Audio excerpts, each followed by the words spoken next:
నమస్కారం ఘంటారావానికి స్వాగతం. ముందుగా ప్రధాన అంశాలు.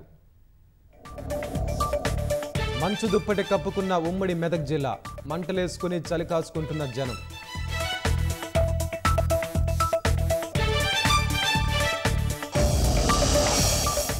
ఫార్ములా ఈ రేస్ వ్యవహారంలో దూకుడు పెంచిన ఈడీ, నేటి అధికారుల ముందు హాజరు కానున్న బిఎల్ఎన్ రెడ్డి.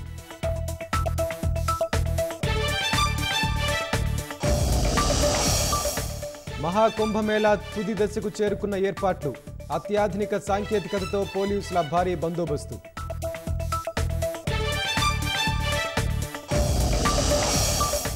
కేరళలోని కన్నూరు జిల్లాలో పాఠశాల బస్సు బోల్తా, విద్యార్థి మృతి, 15 మందికి తీవ్ర గాయాలు.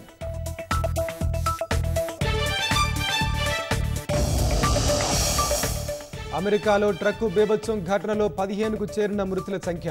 ఉగ్రకోణం ఉందని న్యూ ఆర్లిన్స్ మేయర్ అనుమానం.